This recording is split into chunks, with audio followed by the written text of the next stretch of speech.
So here I am back at the Calvary Loop, and as you can tell with my white face, yes, I've got all my sunscreen.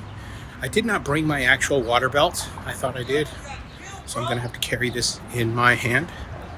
Kind of a bummer. I'm probably gonna drop it off around the loop. This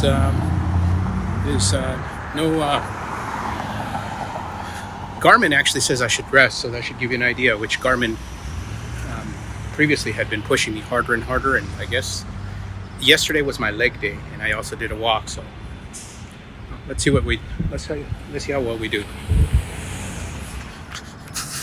So I thought I'd share one thing, because I know many of you who've been watching, if there are any who watch this, but been watching for a while, you probably get frustrated with how I always talk about how I hate running and how it hurts all the time. Your frustration is almost certainly because you'll be like, oh, I'm -5, which is what I've been on Garmin. That you'd be like, why the hell don't you just slow down? And it wouldn't hurt so much. And if it didn't hurt so much, you wouldn't hate it so much. The thing is that it's complicated. It's more than that. I would 95% agree with you on slowing down would make it hurt less, but only physically. Those of you who have seen me slow down know that when I slow down, it fills me with shame, because the very creature inside me that has pushed me to come out to run. See, we all need an internal motivator. If you didn't have an internal motivator, why would you run if nothing's pushing you? And this is not easy. Oh, you'd run to the end of this house, or maybe 100 yards, but that's it. Beyond that, especially for miles and miles, you need something strong. And my motivator has done that. Thing is, every blessing comes with a curse.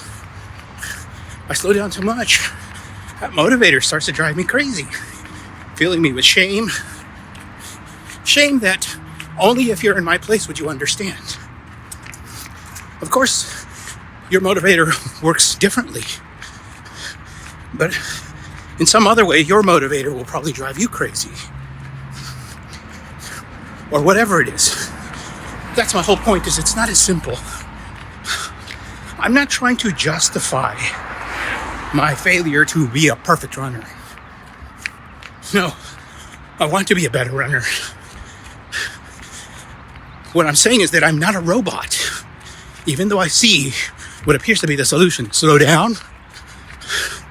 Once you're in it, I'm just like the fat person that I used to be, which is, just putting the fork down is not necessarily a solution.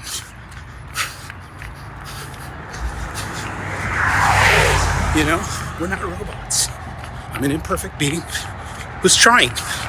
And I think I've gotten better, so I can do more miles than before.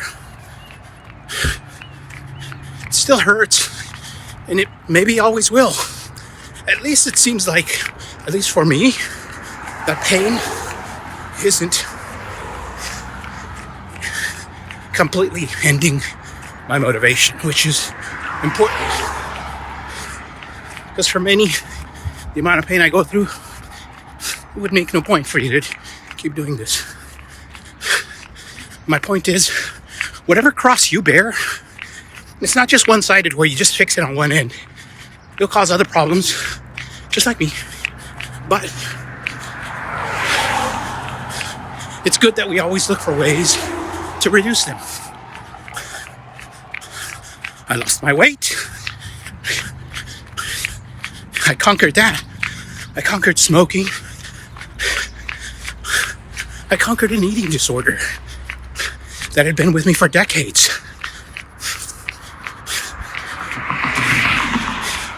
Of course, my dietary habits are not 100% conquered. That's what I was going to go to. Sometimes you won't conquer things 100%. Sometimes the battle will last your whole life. But little by little, you get a little better. I don't know why I'm reminded of a Family Guy quote, because this isn't the same thing. the quote was about race, where I think, what's his name, Cleveland? What did they say about how black people don't win? They just do a little better every time. I know that's about race, and I probably got it wrong. Forgive me. But in a limited sense, I think that applies to me here, which is I'm never going to win. But I'm going to do a little better every time.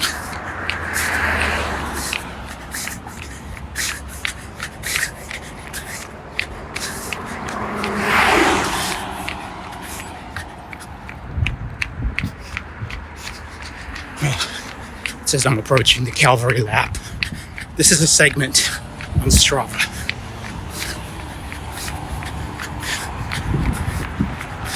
I sometimes have the most loops, but lately I've been neglecting it, as you might have noticed.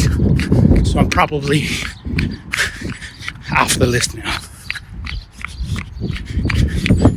Lap 1, 11:11, heart rate 131. There you go. That's a good time. It's a shameful time, but so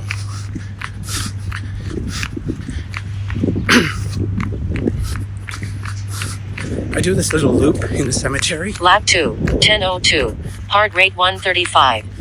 That's a bit fast, but it makes up for the fact that the first mile of the loop is uphills and the second mile is downhills. I do the little loop in the cemetery precisely to make this a 2-mile run, because if I just ran the actual loop, it would be 1.96. The other thing is this is my 6th day working out, which maybe that's why my body... Nah, well, I was going to say maybe that's why Garmin is telling me to rest. The thing is, that is my normal routine. 6 days. 3 gym, 3 run. And yesterday, of course, was my heaviest gym day, which was leg day. Now, because this is my first time coming back to the gym for a month, maybe longer, I don't. My abilities were pretty bad, even on leg day. If you recall, the last time I did my gym days, I had brought down the intensity on purpose to avoid overtraining. So like by about 10-15%, I think, maybe 20. It's hard to quantify, but I brought it down from what I normally do. And now coming back a month later, I can't even handle the lighter load. So both running and lifting, I suck. Oh well, I just gotta keep trying. Let's keep going.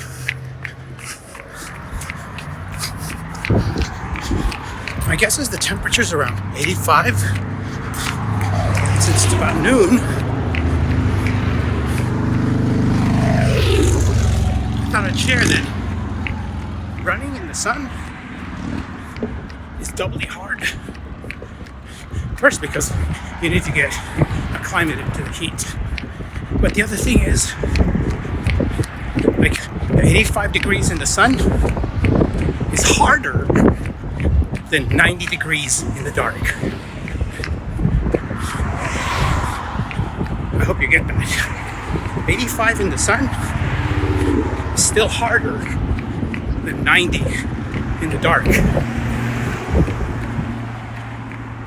And most of that, I'm not sure, but I would imagine it has to do with the sun and the infrared that it still transmits. Just trust me.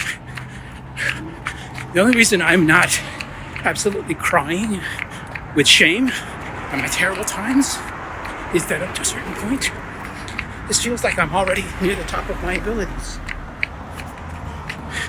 I'm already in the mid-130s. I could drop my time by 15 seconds maybe, but not much more. So it's not like I'm necessarily taking it easy.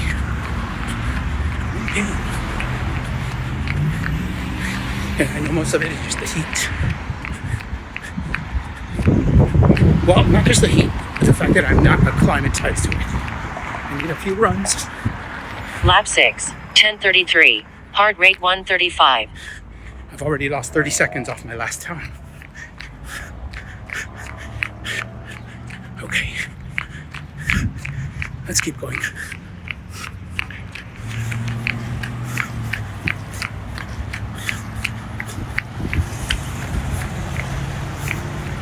Okay. So, I'm gonna stop at 8 miles. In my head, I was gonna push to 9. In part because this segment, I don't get a complete segment until I make it back up there. So it's like 4.5 turns. But my heart rate is high. The heat is just beating me up. And honestly, I've already broken my rule about not running too hard. Now I just got to decide how much am I going to break it. And if stopping early reduces the breakage, then that's still a good thing. Trust me, I don't want it to. There's the motivator inside me that's like, no, don't you quit it. You win.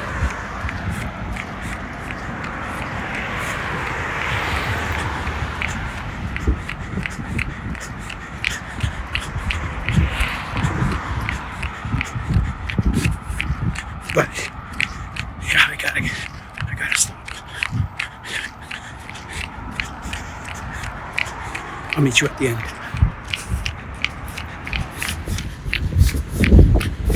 Lap 8, 10:55.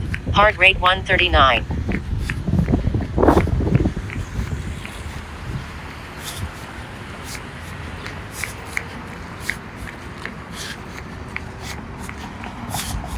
I'm not gonna run in.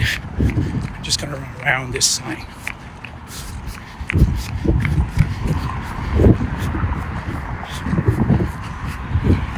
Well, this grass feels harder because I'm just so tired.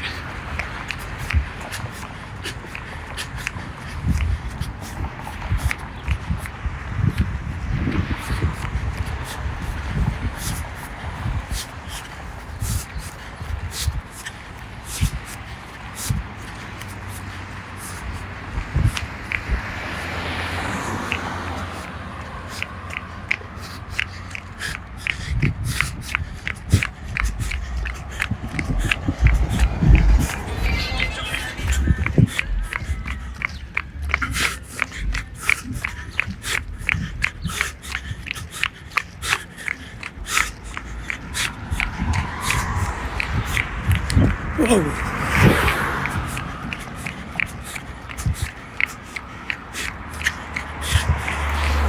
Not this pole, the next pole. Ah.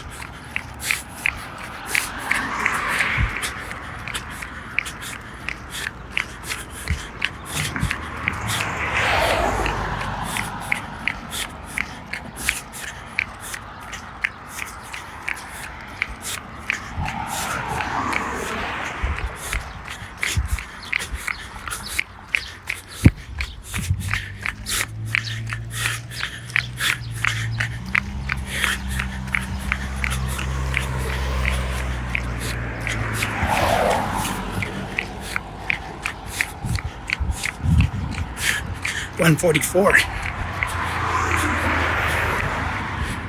Slow down. Slow down. End of the block.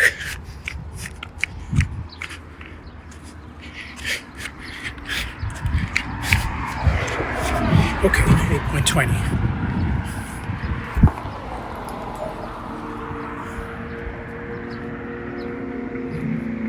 Okay. Let me just save my data.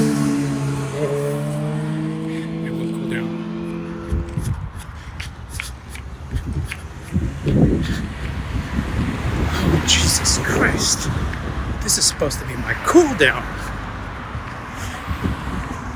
I'm running like a 14-minute mile, and I'm still on 26 beats. I know subjectively it's just the heat. The thing is, it feels so disheartening. It's hard to explain. At this pace, I should barely be hitting 100. My heart should be like, I should be fast asleep. No, I'm 27. As I said, 14:25.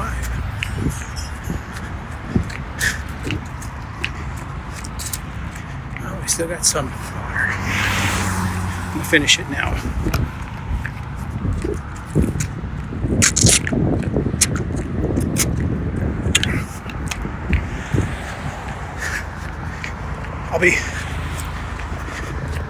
I'll be done soon, so I'll put my stats up here, but so you can see that I did try, but this time the sun just conspired against me, man. At least I cut it early.